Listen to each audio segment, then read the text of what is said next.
Welcome to the New World Order Showcase Podcast. Your host, Jill Hart, the Coach's Alchemist. Couldn't be more excited to have you join us today.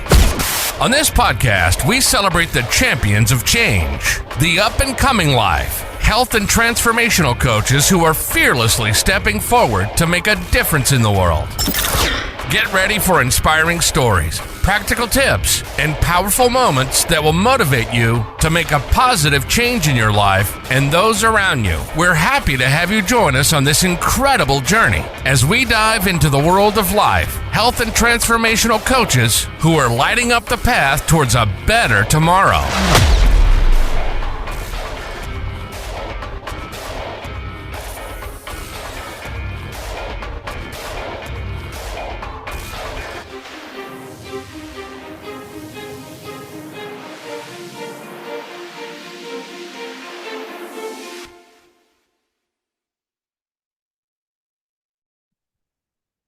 Hi, and welcome to the New World Order Showcase podcast. I'm your host, Jill Hart, and today we have with us a very special guest, Tony Hill.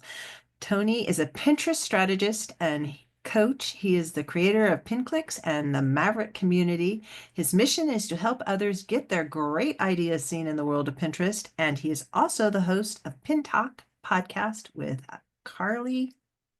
I can't remember Carly's last name. I just know her as Carly. Carly Campbell, that's right. I love Carly. Yeah. So welcome to the show, Tony. I've been really waiting for this. Yeah, thank you. Yeah, thanks for having me. This is cool. Okay, so I'm just going to jump in and pepper with you with like all the questions. But probably we should start at the beginning, and you could just kind of give us an overview of how Pinterest can really help, what Pinterest is, because I think a lot of people don't really realize what it is fundamentally, and how coaches can use it to actually get traffic for their business. Yeah, you know, it's interesting when I talk to people and they ask me what I do, and inevitably I bring up something about Pinterest, and they always give me this look of surprise, like, oh wow, Pinterest is still around, like people are still on Pinterest. There's money to be made from Pinterest because, you know, TikTok is very popular right now, Instagram, even Facebook, YouTube, and X. So there's this Pinterest sleeping giant, I think is the way I like to look at them. They're continuing to grow as a platform, continue to get more people signing up, reaching a lot of the younger audience, according to Pinterest. They're reaching a lot of millennials these days. And so it's still a great platform to reach people with your products, your services, your message, if you can find the right fit. So Pinterest is a little different than other platforms. You know, my background is working with Google and doing Google SEO to try to rank websites. And I then have switched over to Pinterest because Google really doesn't like a lot of the smaller sites these days for some reason. So I've shifted more of my focus over to Pinterest, and I've been helping others do the same. That a lot of them are getting great results. They're getting traffic, they're earning additional revenue, and helping to offset the traffic loss and revenue loss they got from Google deciding to not rank their websites very high. So it's a great platform for a lot of creators and coaches if you can find the right fit. So Pinterest can be a little different than other platforms, as I mentioned, in that it's the reason why people go to Pinterest. It's a little different than why they go to TikTok or Instagram or Google. For Pinterest, it's all about inspiration. They want to get some sort of inspiration. They want to see ideas. They want to be inspired with something in their life that they're interested in.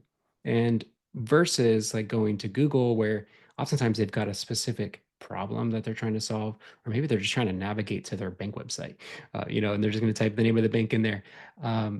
And so it's just it can be in a very different mindset when they go to Google, or like TikTok is kind of more, passive. I just want to be entertained and just watch videos and kind of chill out a little bit. So I think it's important to understand what the intention is for people when they go to Pinterest. And so, we can talk more about that and some other ways that coaches could start leveraging this platform. Pinterest is getting gosh, like they have 500 million monthly active users, I believe. And I think in total, they have about 1 billion people on their site every month. It's a huge market. It is huge. It is really huge. I'm I think that perhaps people will also look at you and say you're a guy. How can guys make it on Pinterest? Because it was predominantly women over there. Guys need to be inspired too, right? Yeah, that's true. It's funny. I was talking to my dad a few months ago about Pinterest, and he was like, "Yeah."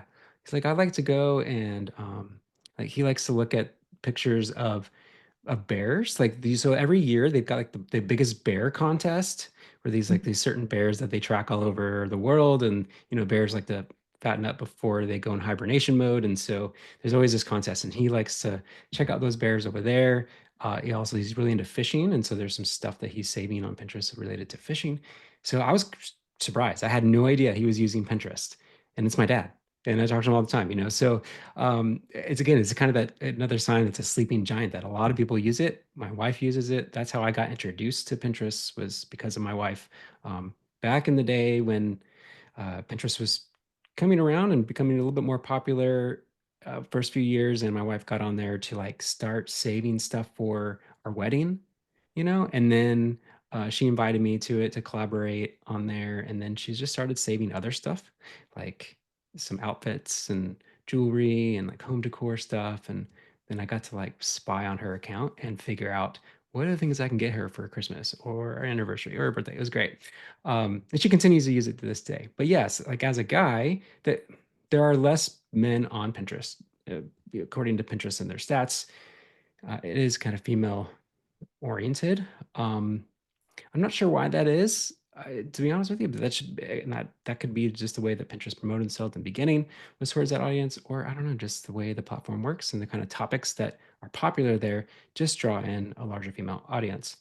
But yeah, I've seen male-oriented content do well on the platform. Now, it's not going to do well as like a fashion blog, like for women, or there's a lot of like mommy blogs, parenting blogs that are women oriented. But I've seen some men do well on the platform, and I've done well myself. And the kind of content, the kind of sites that I create are specific to Pinterest and the audience, and they're very popular topics among the audience. So less male oriented stuff. I have some male oriented stuff, but a lot of the content that I'm publishing and I'm reaching people with is geared towards women.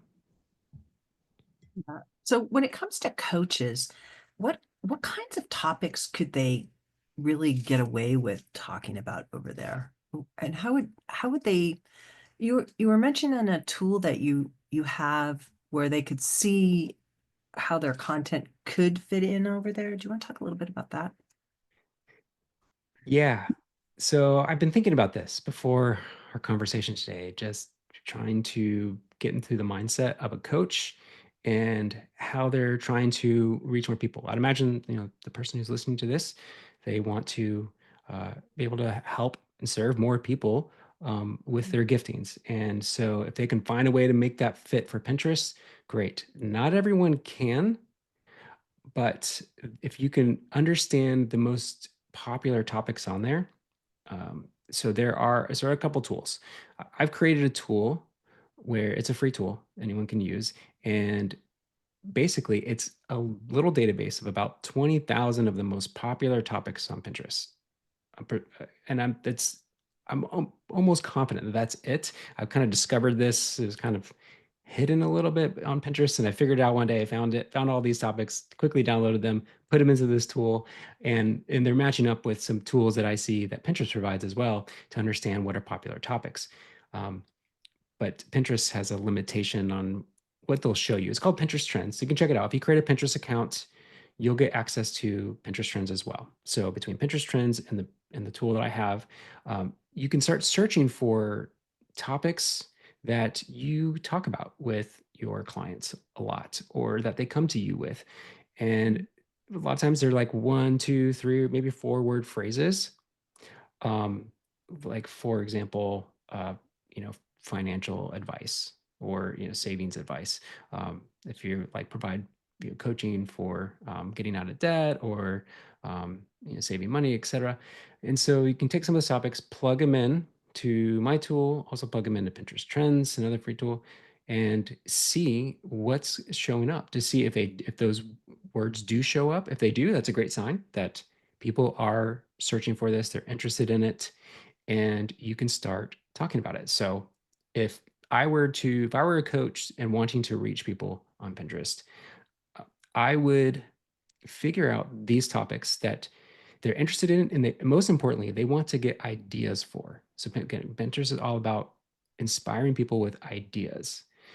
And so that's where if you provided, say, like some coaching on like parenting, like if a lot of clients are struggling with parenting, um, and you provided coaching for them, then I would start a blog and start creating blog posts with parenting advice.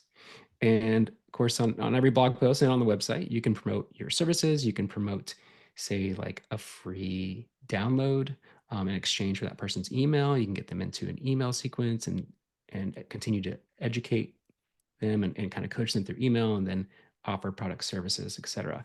But it's understanding there's a lot of moms on Pinterest and there's a lot of parenting related topics on there. And so if that's the kind of coaching you do, it could be a really, really great fit for Pinterest. But it's just understanding what are the topics and keywords that people are entering into Pinterest as a search engine, because it's a big search engine. But again, it's not quite like Google. I would be surprised if a lot of people go to Pinterest and they were to type in a life coach to try to find a life coach. They're more likely to go to Google for that, but they're going to go to Pinterest and maybe they are looking for some tips on, maybe they're struggling with sleeping, or maybe they're looking to eat a little healthier, right? And so they're looking for healthy recipes. And so you'll see a lot of searches, again, looking at Pinterest Trends or my tool, related to those type of topics. And that's where you can reach them first, is just being helpful and offering them free information, free advice around the topics that you typically coach around. And if you were just starting out on Pinterest, what would you say is the best way to get traction quick? Yeah, that's a good question. Pinterest, it can be challenging as a platform in the sense that it can take a little while to get traction. Facebook can be great because there's a way to basically create a Facebook page and you can spend money on ads that you can basically buy likes. So you can show an ad for people to like your page. And you can quickly, with a couple $100, build an audience of, I don't know, maybe a couple thousand people on Facebook and reach them there. And it's like within a month or so. With Pinterest, you can't really do that. Um, they they would like to um, take their time with new accounts to see, okay, are they creating good pins and helpful pins and content for our users? Do they like them or not? And so it can take 1 to 3 to 6 months before you start gaining traction. So it's a commitment. Um, but the nice thing is, a lot of the blog posts that you create for Pinterest, they could also work really well on Facebook, promoting them to your audience on Facebook if you're on there.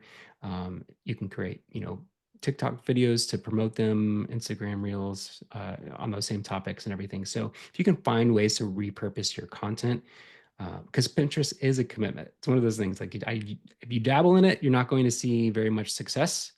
It's going to take a commitment of creating pins, creating blog posts, almost every day. Of course, you can batch it and you can schedule things out with Pinterest, so you don't have to technically do things every day, but it does require consistency and putting out, at least one blog post a week or more, even better. And if you can put out a handful of pins every week, and eventually the more pins you can create on Pinterest, the better your chances. But the thing is, and the great thing about offering coaching or some sort of product or service, is that you don't need a ton of traffic to convert and to be profitable for you, versus there's a lot of bloggers out there that do well with Pinterest and they bring a lot of traffic to their sites, but they're mainly earning revenue from ads on their site. And they're just not going to earn as much versus providing a real product or service.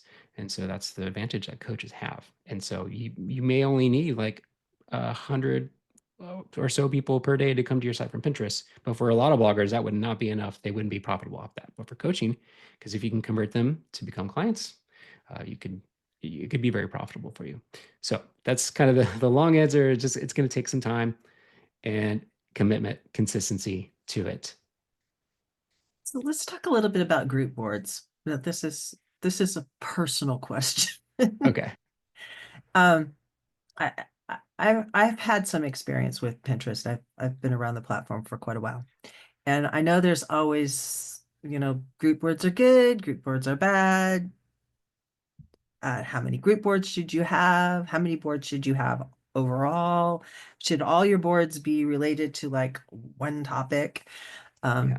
I know that's a whole bunch of stuff, but Yeah, yeah, it's good to bring up. So if you don't know what group boards are, when you create a Pinterest account, you create boards, and inside those boards are your pins, and each pin will basically link to blog posts on your website. And you can have your own boards and put your own pins in those boards. And the boards are important because it gives context to the user, but also gives context to Pinterest to understand, okay, what are all the pins in this board? And like, what are they about inside this board? And so if you have um, a whole board on, say, like you talk about astrology, um, you could create a board for each astrological sign, and like you can create like a whole series of blog posts for that particular sign, right? And maybe provide some advice and information about it. And so you want to kind of cluster those together and on topics. And so those are boards, and depends how they relate to each other. And then you can have shared boards, and this could be a good strategy for coaches in particular who have overlapping topics and interests, you could say. So if you are um, a life coach and you've got other friends who are also life coaches and they're also on Pinterest, then you can create a shared board with those friends. And anytime that either one of you create a blog post related to some sort of life coaching, life advice, then you can create a pin and pin it to that shared group board. And the advantage there is that those boards can become very powerful in helping those pins be seen by more people. But you want to choose your friends wisely on who you share those boards with, make sure that they're creating good content, putting good pins into those boards, because it could affect how well your pins do. This strategy, board strategy, doesn't work for everyone. I personally don't do it, but I know people who do. And Carly Campbell, who you had mentioned earlier, she recently has seen some success with some shared boards. And I know other people who have seen success with shared boards in the past, and they continue to see success with those shared group boards. I just think you just need to be very particular about who you share them with and collaborate with, and also to make sure those boards are very focused on a specific topic, but also you understand that with boards, you want to you have to look at it like, okay, someone's going to follow this board. Once they engage with the pin from that board, then they're naturally are going to follow that board according to Pinterest. And you want to continue to create pins that that person is interested in. And so if you have an astrology board and you start putting parenting advice in there that's not related to astrology, then those pins are not going to do well. So it's something else to consider and factor in. I've found personally that if you have a group board, if you're really careful about creating group boards, you can go out and find bigger um, content pinners out there and invite them to your group board. And if they accept, and I tend to go and visit their site and pin from their site onto the group board, and then leave a comment on that pin so that they see that they've been invited to this group board. They will join, and your pins get on their boards that are getting a lot Yeah. more because it shows up Yeah. on their when people go to visit their profile and they're getting millions of views. Yeah. Then they go to see some of their group boards and your pins are showing up there.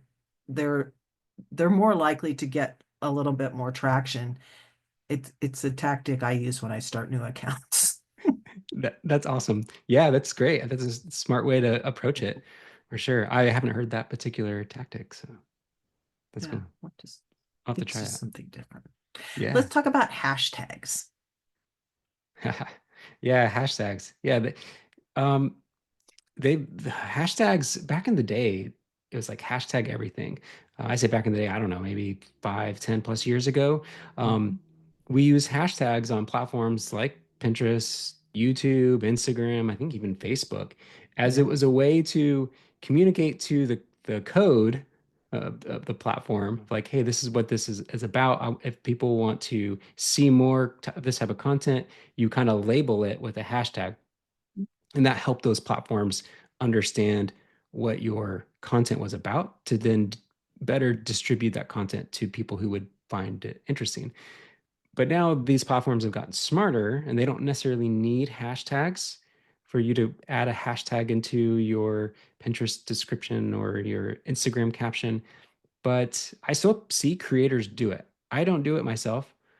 Carly Campbell still does it, I believe. And I continue to see new pins and successful accounts that do use hashtags. And it's an interesting correlation. They could still be helping. I don't know. I haven't tested it myself, but I still see it being used. And I would imagine that Pinterest and these other platforms are still trying to leverage those hashtags as best they can if people are still putting them in.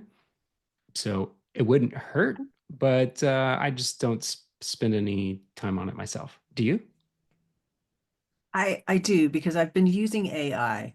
I have this one Yeah. Pinterest account that is almost 100% AI.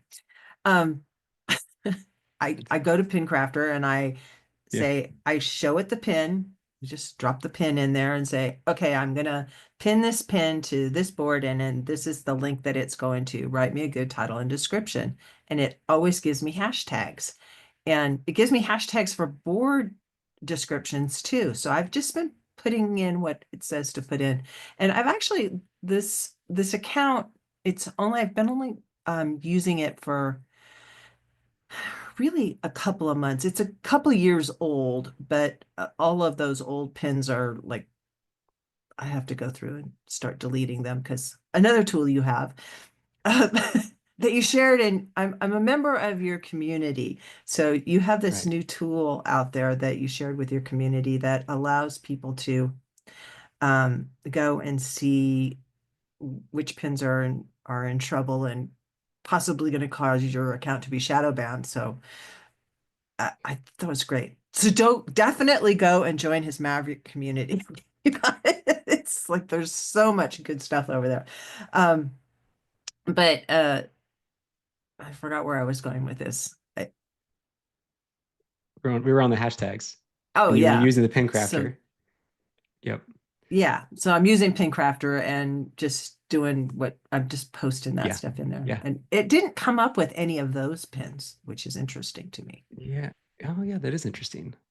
Yeah, I wonder. So Jesse Cunningham, I think he's the one who created the Pen Crafter. I wonder if he Uh-huh. put in there because it's a GPT, right? Uh-huh. And so I wonder if he put in there maybe a prompt in that prompts to like have it generate relevant hashtags, which then ChatGPT was trained on Pinterest data. Mhm. I'm certain of that. I'm not certain. I'm 99% sure that was Mhm. true. And so it's found all of these pins in the past with these hashtags, and so I can see also that ChatGPT would just naturally start adding hashtags to Pinterest pins. It also likes to use emojis, which is also worth putting in and testing. They tend to capture people's attentions with those emojis. So yeah, there's all sorts of little things that you can do to really to stand out, because there will be other people on there, other coaches on there that are creating content to reach people on Pinterest. And so it's at least my strategy is I like to pay attention to who's doing well on the platform, and model what they're doing, but also find that unique angle or that unique voice that you can bring, but to leverage uh, or piggyback off those bigger existing topics that are out there, but find something new and interesting and helpful and inspiring to talk about, and creating pins for those can go a long ways. I think the most important thing that you said there is inspiring. It's it, that's one of the hardest things for me when I'm making pins, just like, is this inspiring? Yeah, you know, and the tricky part is with coaching in general, it's more informational, text-based content that people are consuming, maybe some video content, and it's less visual. Okay, so there are a lot of bloggers out there. Um, they have like say a home decor website, super popular niche on Pinterest, and it's all about pretty pictures of, the interior of a house and getting different ideas for maybe a bedroom makeover, right? So they're just very visual. Same thing with like fashion and beauty, all very visual, which Pinterest is very much a visual platform. So those can do really well. The challenge can come for those who are creating content that's more informational, where people are reading the text. So people don't go to Pinterest and be like, what do I want? What article do I want to read next? That's not their intention. They want to visually be inspired by something. Um, and that's where you have to be strategic with your pin designs if you are writing more informational content on your site and creating pins to promote those blog posts with that information. And that your pin designs are likely going to have text on them, but they're going to have to capture someone's attention with some sort of visual to it. And so if you can leverage AI, Ideogram is a great tool to help you figure out some good pin designs for creating something that's visually appealing, but also it's going to have text on the pen as well to capture that attention. So if you want their attention visually, just make it a purely visual image. If you want their attention, say like more mentally with information, then you're gonna have to put text on the pen. And those can do really well when people, because again, people go to Pinterest to get ideas, and when they just get the idea from the pen itself, and that's all they need. So for example, um, um, like a makeover of a bedroom, and it's like a pink bedroom for um their little girl. Like they just save that pen and that's it. Like they like everything in that image. They don't need to go to the website to get the details of it, right? But they do if something informational. um like if you're providing some sort of advice, then and like you've got 4 steps to conquering your fear of public speaking, they're going to need to go click on that pen to go to your blog post to actually read and learn about those 4 steps. And having things in your images that Pinterest can attach products to, Pinterest really likes that. Yeah, that's right. So that's kind of there's pros and cons to all of that. Pinterest does like products. They're really wanting to become a go-to platform for e-commerce. Like when people want to buy products, instead of going to Amazon first, they want them to go to Pinterest. And they can start doing searches on Pinterest for products because Pinterest will curate products from Amazon, but also from other storefronts. Etsy, everybody Etsy, else. Yeah. yeah. So, um, and there's a lot more money there, honestly. Like Pinterest is going to make more money from ads, right? And so I do see a lot of content creators create like an Etsy shop where they've got like digital downloads. And that they'll do really well. They'll sell them for a couple bucks. They get that person on their email list. And so I've literally seen people take a blog post, they turn it into a PDF and go sell it on Etsy for like 99 cents. And it's a great It's way a to learn. genius idea. Yeah, people will do it because a lot of times blog posts are littered with ads and they just want the information. And Mhm. so some people are willing to just pay like $1 or two and just get the pure information with no disruption. But another way if you provide some sort of like PDF guide. um, Look on Etsy. Go start searching some of the topics that you talk about or coach on and see. You might be surprised at some of the digital products you see over there. And that's a huge market as well. And you can promote your pins for your Etsy products as well. Yeah. Wow. And you can tag your product on your pin. So like it'll show up underneath your pin, which is kind of cool. Oh, really? Yeah. I've never done it. I haven't dabbled in the Yeah. product side of Pinterest, but I want Well, to. if you have it like for you do a lot of recipe pins. So if you have a recipe pin for like cast iron skillets, so you go over to Amazon and you find a whole slew of cast iron skillets, and you take that link, you have to use a long link, and you have to put affiliate in your or Amazon affiliate in your description down at the very bottom. But you put it in there, and then your pin will show up, and then there'll be all these squares underneath it where they can just go buy that skillet and make your thing. That's awesome. Yeah, that's great. And that's helpful for the person who, if they're wanting to get into that, if they need a new skillet, maybe they don't have one yet. Yeah, great opportunity right there, and another little source of revenue. Yeah. Yeah. And you can do that with Etsy shops. You can do it with pretty much any shop, but it has to actually be a product. Yeah. That's one of their big things. And you can't use the short affiliate link with Amazon. Good. I Good to know. know because I've tried. So Tony, I know that you had one other thing that you were, oh, it was the pin clicks, the free trial. Do you want to talk about that a little bit? Yeah, so I created a tool called PinClicks. It's for Pinterest creators. So if you're serious about the platform, I would consider looking at this tool. So I provide a free 5-day trial. You can use all the features on it, but it's a great tool for in-depth keyword research to understand the topics to create content about that people are interested in. But it's also a good tool to help you optimize your pins because it's important to put the right keywords in those pins. Also have some other features that we're launching, like the Account Explorer, where you can, if you find other coaches like in your niche that are on Pinterest, you can put in their Pinterest account into the pin clicks, and you can see some of the keywords that they're targeting or ranking their pins for to help give you ideas and inspiration there. So check it out, and if it's a good fit, then yeah, you get a 5-day free trial, and then from there it will. We just continue to innovate the product, and I'm excited about all the things we're launching here in 2025. It is really exciting to being part of your community, but also being part of, having access to pin clicks and just honestly getting your emails. They are so helpful. There's a handful of people whose emails I read almost every day, and yours is one of them. Just because you're a good writer and your content is like helpful. It means Cool. something. Cool, thank you. Yeah, I try to I recognize every person's inbox is um, it's precious. Like for my own inbox, it's very important. Like I receive important emails in there from anywhere from my bank to my wife to then newsletters, and I am honored to be in someone's inbox because that means I get a bit of their attention.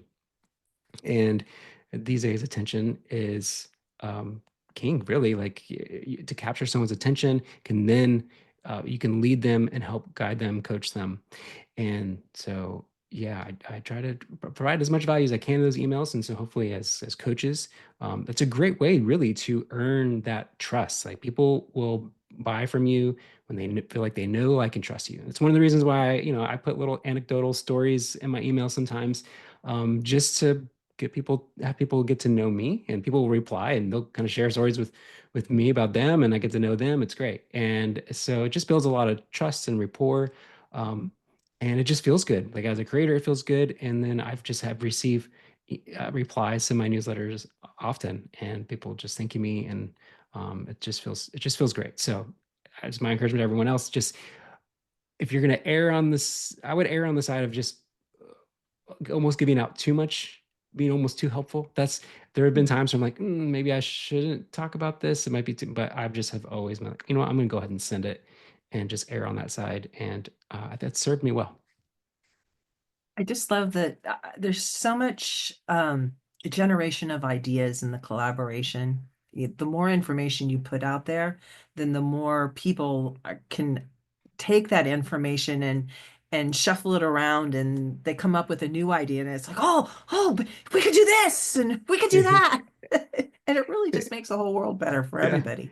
It really does. I mean, that's one of the reasons why I started the Maverick Forum. So hopefully, as you're listening to this, you're a part of some sort of community of people who are doing this alongside of you. Maybe they're not the same kind of coaches that you are, but getting in some sort of coaching community. I know you have one, right? So whether it's yours or someone else, get plugged into community because of that collaboration and ideation and building relationships with people. It's been foundational to any success that I've had, I haven't done it alone. And it's just been, I can't encourage people enough to get in some sort of community. Yeah, and those relationships last decades. I've been around the internet for a really long time, and I still, decades later, there's a handful of people that are just like their core, and That's amazing. we're always doing stuff, and it's fun. Yeah, that's special. It's your own community. So what's the one thing you hope the audience takes away from our conversation today, Tony? This has been amazing. Yeah. So what I would do is go to the tool that I've created, that free tool I mentioned. Also, create a Pinterest account if you haven't already, and just start plugging in some topics that you talk about, and look to see what other Pinterest accounts are on there that are coaches. Maybe they're coaching on some topics similar to you, and just start investigating to see if this platform could be a good fit for you. And if so, I've got some tools and resources to help you out there. I even have a free Pinterest masterclass. It's like an hour-long training. We can provide a link to that as well, if you're serious about it and know that it's a commitment, but it's a great platform. So it's worth at least investigating. It's so fun. Visually stimulating. Thanks for joining me today. Yeah, my pleasure. Thanks for having me on, Jill. Thank you so much for tuning in to another empowering episode of the You World Order Showcase podcast. We hope you've enjoyed hearing from our incredible life, health, and transformational coaches who are making a profound impact on the world. Remember, change begins with you, and you have the power to transform your life and the lives of others. If you want to take that next step and unlock your true potential, visit thecoachesalchemist.com, where you can find the 3 ways we can help you for free to spin your talent into gold with clarity, a system, and a plan. Don't forget to hit the subscribe button so you never miss an inspiring episode. And if you enjoyed today's show, we'd greatly appreciate it if you could leave us a review on your favorite podcast platform. Your feedback means the world to us and helps us reach more people with our positive message. Stay connected with us on social media for updates, behind-the-scenes content, and upcoming guest announcements. You can find us on Facebook at the You World Order, or simply visit thecoachesalchemist.com.